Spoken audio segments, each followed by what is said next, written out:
예수님의 사역에서 가장 핵심이라고 이야기한다면 하나님 나라일 겁니다.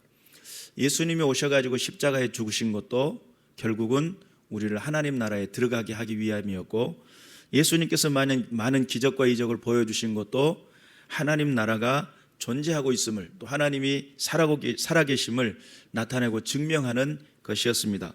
이 땅에서 예수님께서 외친 첫 번째 복음은 마태복음 4장 17절 말씀에 회개하라 천국이 가까이 왔느니라.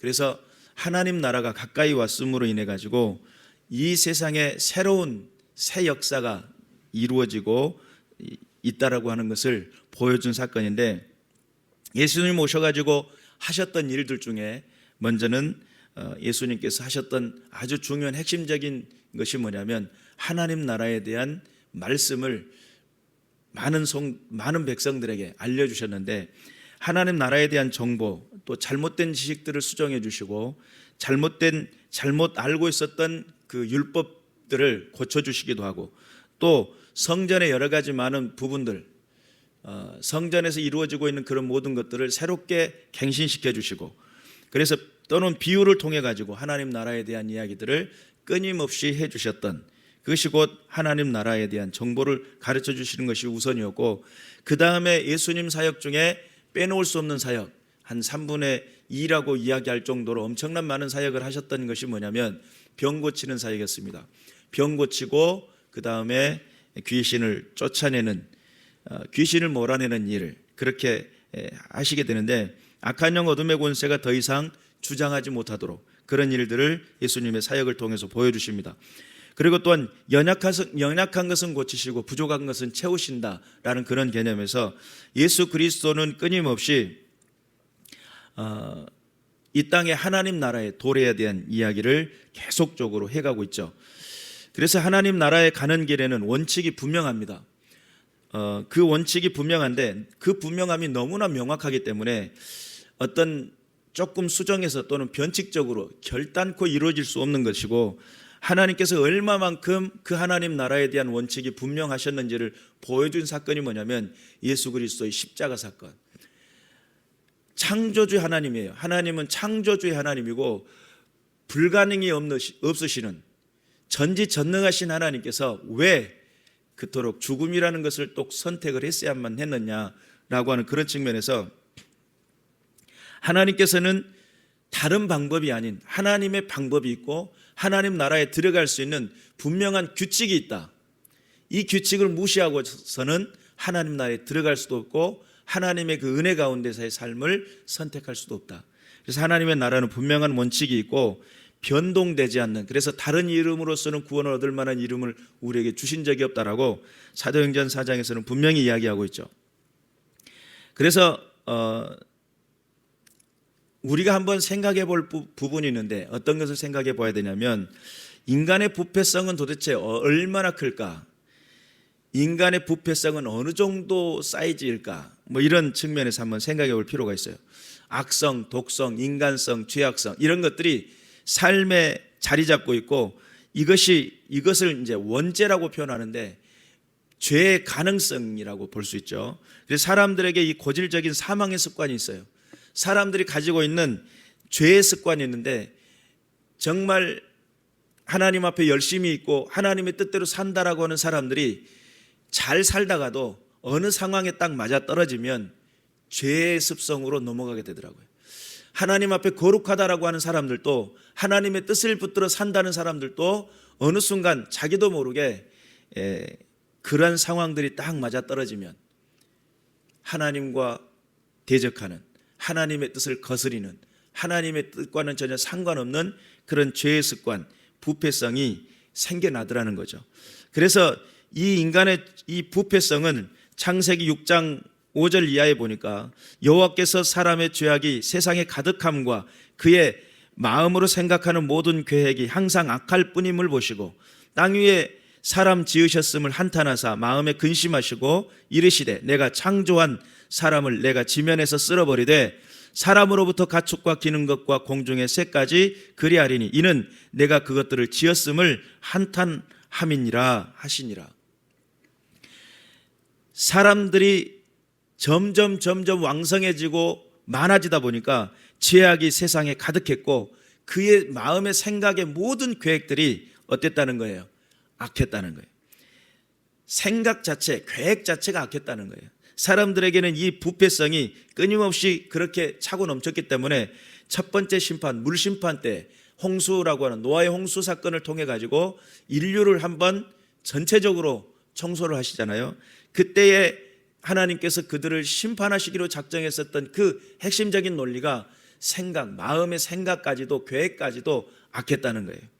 그리고 이 세상의 논리는 나는 손해보지 않는다라는 그런 개념을 가지고 있고 타인의 희생은 당연하고 희생하는 것에 대한 내가 희생하는 것에 대한 계획이 없어요. 다른 사람이 하는 것은 당연한 것이고 나는 하나님이 나를 부르셨다. 하나님 앞에 내가 순종한다. 이런 개념은 항상 뒷전이라는 거죠. 그리고 약육강식이 너무나 강해가지고 경쟁의 시대를 살고 있고 누군가를 짓밟아야만 일어날 수 있는 그런 세대, 그런 세상의 구조를 살아가고 있기 때문에 이 세상은 인간의 부패성은 끊임없이 악성, 독성, 인간성, 죄악성이라는 것이 끊임없이 고질적인 사망의 습관들이 삶에 우리의 뿌리 박혀 있다는 거예요. 아주 깊숙하게. 로마서 1장 2절 28절부터서 그 이하에 보면 또한 그들이 마음에 하나님 두기를 싫어하며 하나님께서 그들을 그 상실한 마음대로 내버려 두사 합당하지 못한 일을 하게 하셨으니 곧 모든 불의, 추악, 탐욕, 악의가 가득한 자요, 시기, 살인, 분쟁, 사기, 악독이 가득한 자요, 수군수군하는 자요, 비방하는 자요, 하나님께서 미워하시는 자요, 능욕하는 자요, 교만한 자요, 자랑하는 자요, 악을 도모하는 자요, 부모를 거역하는 자요, 우매한 자요, 배약하는 자요, 무정한 자요, 무자비한 자라. 그들이 이 같은 일을 행하는 자는 사형에 해당한다고 하나님께서 정하심을 알고도 자기들만 행할 뿐 아니라 또한 그런 일을 행하는 자들을 옳다 하느니라. 인간의 부패성은 단순히 자기 자신만 죄를 짓는 게 아니에요. 인간이 마음속에 타락이 일어나면 내가 죄를 지으면서 무엇을 하냐면 옆에 있는 사람까지라도 그것을 하도록 만들어요. 불평은 계속적으로 번짐의 역사가 있죠. 또 원망과 좌절하는 것들은, 절망하는 것들은 계속적으로 번져나가요. 그래서 그런 것들을 하게 되는데 마음에 하나님 두기를 싫어하고 또한 상실한 마음대로 하나님께서는 그 상태로 내버려 두셨다는 거예요.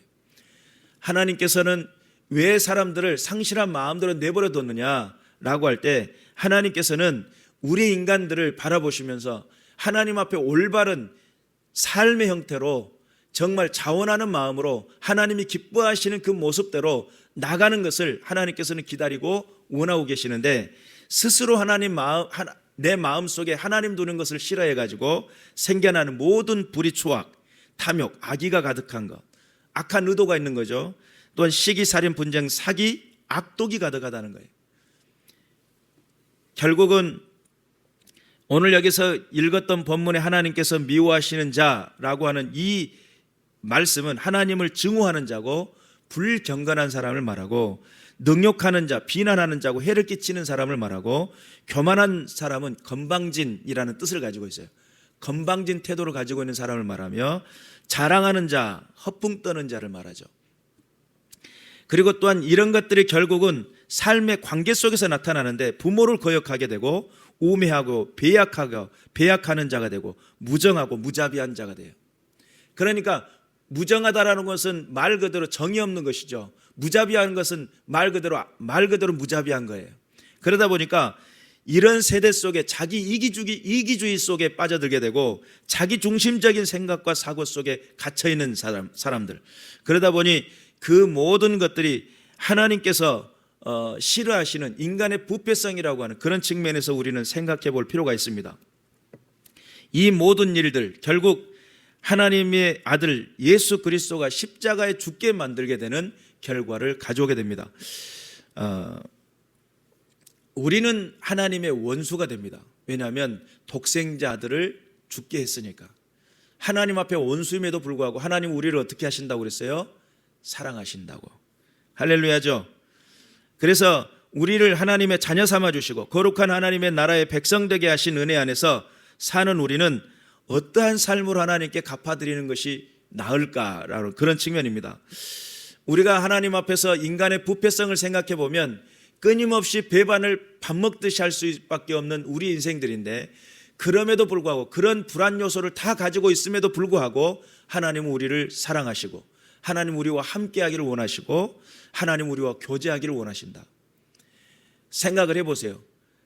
나를 배신하고 나에게 계속 뒤통수를 쳤단 말이에요. 사기치고 나에게 손해를 끼치고. 그런데 우리는 그런 사람들을 보면 거리를 두려고 하고 만남을 가지려고 하지 않는단 말이에요. 그래 하나님은 내 모습이 늘 하나님 앞에 죄를 짓고 하나님의 마음을 아프게 함에도 불구하고 하나님은 무엇을 하기를 원하시느냐? 임마누엘, 우리와 함께 하기를 원하셔요. 그리고 우리와 교제하기를 원하셔요. 우리와 함께 하시는 그 은혜를 나누시기를 원하시는 분이 하나님이셨다.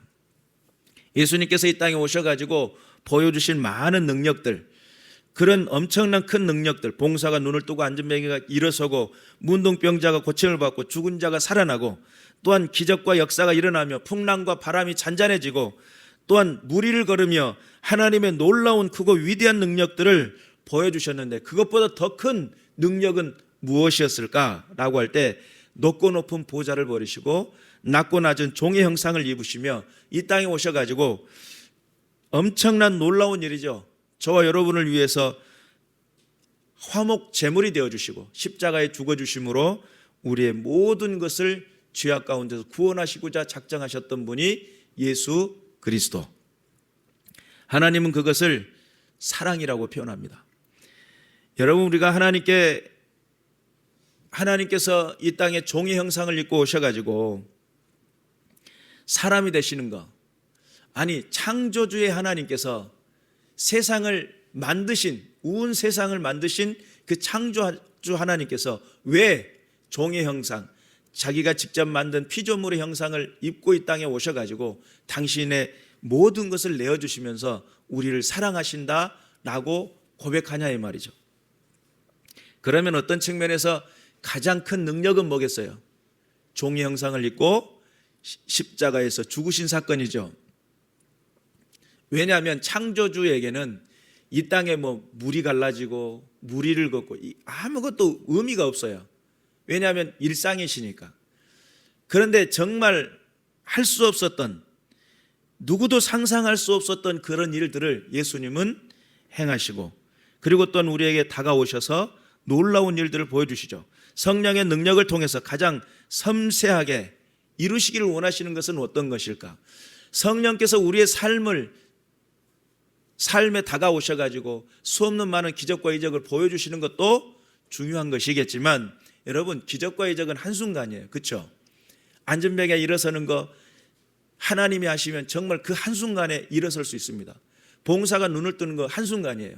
그러나 내 안에 하나님의 성품을 심는 것은 수없는 많은 시간이 걸려야 돼요. 하나님의 성품이 깃든다는 것, 하나님의 인격을 닮아간다라고 하는 것은 쉬운 일이 아니에요. 그래서 인격이라고 하는 것이 단순히 10년 해가지고 생겨나는 것이 아니고 40살 부록의 나이가 되고 50세가 돼서 그제서야 자기 일을 책임지는 얼굴이 된다, 뭐 이런 이야기가 있어요.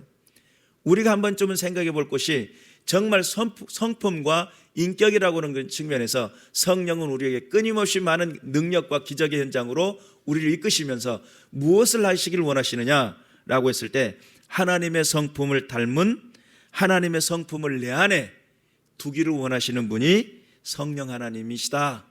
할렐루야죠. 그래서 성령의 능력은 많은 기적과 이적을 나타내는 것도 목적일 수 있지만, 성령의 능력은 내 안에 하나님 닮은. 여러분, 한번 생각해 볼 필요가 있어요. 부모가 자녀를 낳았는데 전혀 안 닮았어. 그러면 친자 확인을 하기 위해서 DNA 검사를 하겠죠. 엄마도 황인종, 아빠도 황인종인데 흑인이 나왔어. 그러면 친자 확인을 할 거 아니에요. 그렇죠? 이게 진짜 내 아들이냐 아니냐.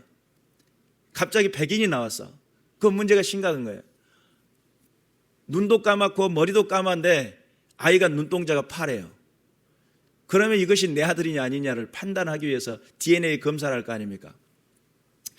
그러면 왜 검사를 하게 되냐면 정말 내 아들이냐라고 하는 것을 분별하고자 하는 부모의 노력이기도 할 겁니다. 그럼 우리가 한번 생각해 볼 것은 하나님께서는 거듭남이라고 하는 것을 통해 예수 그리스도의 십자가 사건을 통해 죄를 용서하시고 하나님의 자녀 삼아주시고 하나님의 백성으로서의 너 나의 자녀냐라고 하는 그런 질문을 하실 때에 하나님 닮은 꼴이 있느냐를 찾으실 거 아니에요. 그렇죠. 언어 가운데 나를 닮았는지, 행위 가운데 나를 닮았는지, 선택하는 가운데 나를 닮았는지, 아니면 만남과 관계 속에 나의 닮음을 나타내고 있는지, 그것이 얼마나 중요한지를 한 번쯤은 생각해 볼 필요가 있어요. 그래서 우리가 하나님의 그 은혜 가운데 하나님의 성품을 알고 하나님의 인격을 닮아 하나님께서 원하시는 삶의 자리로 나가는 믿음의 군사들 되시길 바랍니다. 제가 성령의 능력에 대한 말씀들을 쭉 나누면서 그런 이야기를 했어요. 성령 하나님의 능력은 놀라지 마십시오. 우리들의 믿음을 세우기 위해서. 이렇게 제가 지금 3주째 이야기를 하고 있잖아요. 성령의 강권적인 역사는 우리들 안에서 믿음을 세우기 위해서 내 안에 흔들리지 않는 믿음을 세우기 위해서 성령의 능력은 끊임없이 역사하신다. 그래서 하나님의 자녀 삼으신 아버지 하나님께서 자녀에게 가장 원하는 것은 아버지를 닮았느냐라고 하는 그런 것일 겁니다. 하나님의 성품 중에 자비라고 하는 단어가 있습니다. 자비라고 하는 단어는 남을 깊이 사랑하고 가엾게 여기고 또는 그렇게 여겨서 베푸는 혜택이라고 하는 그런 뜻을 가지고 있어요. 자비라고 하는 이 단어가 사랑이라는 개념과 좀 유사한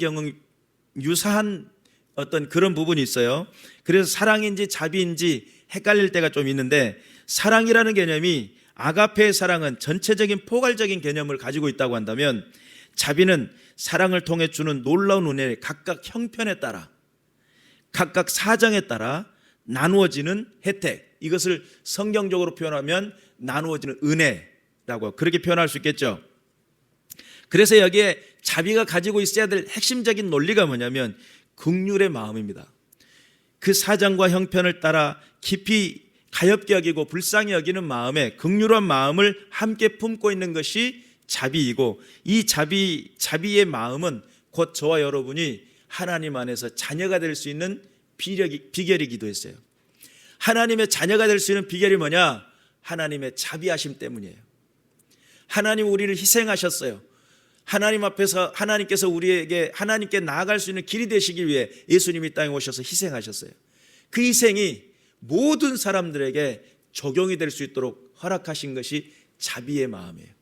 하나님의 그 자비하신 마음이 우리 모두에게 넘쳐나시기를 주님의 이름으로 축원합니다. 개인의 구원만이 목적이라고 한다면 하나님의 그 희생적인 사랑을 통해서 구원받는 것으로 끝나면 좋겠지만, 이 자비라는 것이 하나님께서 우리에게 베푸신 자비가 결국은 하나님의 구원 섭리가 개인을 뛰어넘어 온 인류와 이 세계를 구원하고자 하는 하나님의 계획과 섭리가 있음을 깨닫게 되는 사건인데, 왜 그런 현상을 갖게 되냐면 자비가 단순히 하나님이 내게 보여주신 그 자비로 끝나는 것이 아니라 내가 하나님의 성품을 닮아 자비로운 삶을 사는 것. 그래서 갈라디아서 5장 22절에 보면 거기에 나타나는 성령의 9가지 열매 중에 자비라고 하는 단어가 성령의 열매로서 맺혀지고 있고, 그 맺혀진 그 은혜를 통해서 자비가 나타나야 돼요. 우리의 삶 가운데서 자비로운 삶의 모습이 되어야 된다. 이 자비라는 마음이 또 다른 표현으로 표현하자면 너그러운 마음이 될 수 있어요. 품을 수 있는 마음, 너그러운 마음, 베풀 수 있는 마음, 그런 마음이라고 할 수 있겠죠. 하나님을 닮음이라고 하는 그것은 결국은 이것은 하루아침에 생겨지는 마음이 아니에요. 내가 받은 은혜가 있어요. 그런데 그 은혜를 나눈다는 것이 내가 훈련되어지고 준비되어지고 끊임없이 상황과 조건을 맞이하면서 자비를 베풀 수 있는 상황과 조건들을 내 삶의 현장 속에 갖춰 나가면서 내가 하나님의 자녀로서 하나님이 기뻐하신 하나님의 성품을 닮아 그것을 이행하고 성취해 나가는 믿음의 군사들이 되어야 될 줄로 믿습니다.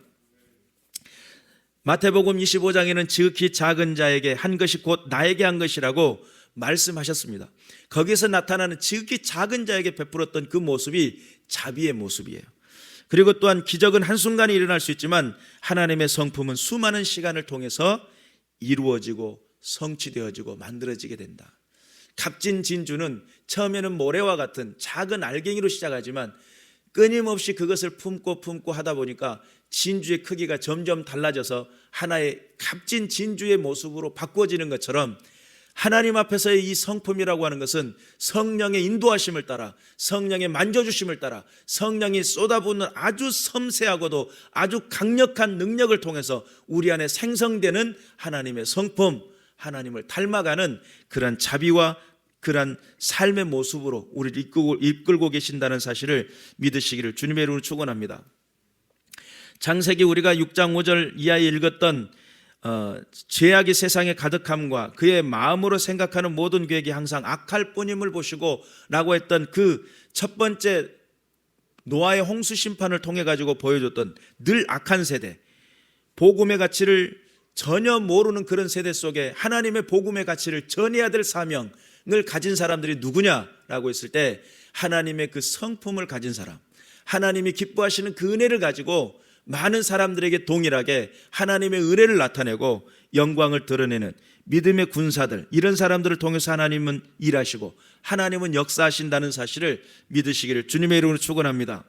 성경의 신약 성경에 보면 자비라고 하는 단어가 성령의 열매로서의 자비라고 하는 단어가 총 7번이 등장을 하게 되는데 그 중에 이제 몇 구절을 성경을 선택했어요. 로마서 3장 10절 이하에 기록된 바 의인은 없나니 하나도 없으며 깨닫는 자도 없고 하나님을 찾는 자도 없고 다 치우쳐 함께 무익하게 되고 선을 행하는 자는 없나니 하나도 없도다.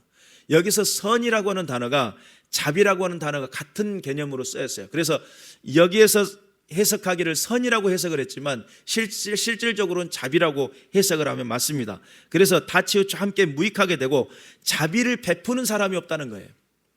하나님의 은혜를 입술을 통해서 베풀고 나타내고 증명하는 사람들이 없더라는 거죠. 그것이 의인은 없는 세대라는 거예요. 깨닫는 자도 없고 하나님을 찾는 자도 없고 결국은 하나님의 그 자비를 세상에 나타내고 증명해 나갈 수 있는 증인들이 없더라는 거예요. 그런 세대를 보며 하나님은 슬퍼하셨죠. 우리가 분명히 깨달아야 돼요. 로마서 11장 21절 이하에 보니까 하나님이 원 가지들도 아끼지 아니하셨은즉 너도 아끼지 아니하시리라. 그러므로 하나님의 인자하심과 준엄하심을 보라. 넘어지는 자들에게는 준엄하심이 있으니 너희가 만일 하나님의 인자하심에 머물러 있으면 그 인자가 너희에게 있으리라. 그렇지 않으면 너희도 찍히는 바 되리라. 여기에서 자비라고 하는 단어가 하나님의 인자하심이라고 하는 단어로 이 로마서 11장에서는 인자하심이라는 단어로 해석을 했어요. 그러면 하나님의 그 자비는 인자함이라고 하는 개념으로도 해석 가능하고 선이라고 하는 개념으로도 해석이 가능해요. 그래서 하나님이 원가지도 아끼지 않았다라고 하는 이 원가지는 어떤 것을 말하냐면 유대인들을 말해요. 하나님을 온전히 믿고 하나님 앞에 부름받아서 선택된 백성들 원가지를 아끼지 않고 꺾어버리셨어요. 그러면 너희도 아끼지 않을 것이다 라고 했더니 너희라고 하는 것은 이방인들을 말해요. 어떻게 보면 저와 여러분들이죠. 하나님의 은혜를 입고 하나님의 자녀됐다고 했지만 자녀로서의 삶과 자녀로서의 어떤 기준이 불분명할 때는 하나님께서는 그것도 꺾어버리신다는 뜻이죠. 그래서 하나님의 그 인자하심과 준엄하심을 보라. 넘어지는 자들에게는 그 준엄하심이 있을 것이다. 하나님의 그 위엄이 있을 것이라는 거예요. 에베소서 2장 7절 이하에 보니까 이는 그리스도 예수 안에서 우리에게 자비하심으로써 그 은혜의 지극히 풍성함을 오는 여러 세대에 나타내려 하심이라. 예수께서 우리에게 자비하심으로써 이게 하나님이 베푸신 은혜죠. 십자가 사건을 통해서 하나님의 자녀되게 하신 그 은혜죠. 그 은혜를 베푸신 목적이 있어요. 뭐냐면 그 은혜의 지극히 풍성함을 오는 여러 세대에 계속 대를 거쳐가지고 대를 이어가지고 하나님의 은혜와 하나님의 그 자비하심과 하나님의 그 구원하심을 뭐하라고요? 전하도록, 나타내고 증명하도록. 그것을 하나님께서는 그 자비하심을 통해서 우리를 부르셨다는 거예요. 다시 말해 자비라고 하는 것은 단순히 하나님께서 우리에게 베푸시는 것으로 끝나는 것이 아니에요. 저와 여러분이 그 자비를 본받아, 그 은혜를 본받아, 그 하나님의 그 사랑하심을 본받아서 어떻게 해야 된다고요? 우리도 똑같이 여러 세대에 증명하고 나타낼 수 있는 믿음의 자리에 나갈 수 있는 저와 여러분 되시기를 주님의 이름으로 축원합니다. 그리고 또한 골로새 3장 12절 이하에 보니까 그러므로 너희는 하나님이 택하사 거룩하고 사랑받는 자처럼 긍휼과 자비와 겸손과 온유와 오래 참음을 옷 입고 누가 누구에게 불만이 있거든 서로 용납하여 피차 용서하되 주께서 너희를 용서하신 것 같이 너희도 그리하고 이 모든 것 위에 사랑을 더하라. 이는 온전하게 매는 띠니라. 거룩하고 사랑받는 자처럼 하나님의 백성으로서 하나님의 자녀로서 부름받은 자처럼 무엇을 하냐면 긍휼과 자비와 겸손과 온유와 오래 참음으로 옷을 입어야 한다는 거예요. 하나님의 자녀로서의 삶의 모습은 어떤 것일까라고 했을 때 거기는 자비라고 하는 것이 하나님의 성품인 것을 아시길 바라고, 저도 하나님 닮은, 저와 여러분도 하나님 닮은 그 자비로움을 가지고 세대 속에서 하나님의 영광을 드러내는, 서로 용납하고 피차 용서할 수 있는 믿음의 군사들 되셔서 이 세대 속에서 하나님의 성령의 능력은 뭘까? 라고 했을 때 성령의 능력 중에 강력하게 내게 시간을 들여, 내게 공력을 들여 내 삶의 모든 상황 속에 배어나오게 만드는 것, 그 능력이 표현되어질 때 자비함으로 드러날 수 있도록, 그 능력이 내 안에서 배어나올 때에 하나님의 그 자비하심이, 하나님의 그 십자가의 그 죽으심을 통하여 영원한 생명의 길로 인도하시는 그 놀라우신 그 인자하심과 그 선하심이 드러날 수 있도록 저와 여러분의 삶이 주님께만이 영광이 되는 믿음의 군사들 되시기를 주님의 이름으로 축원합니다. 기도하겠습니다.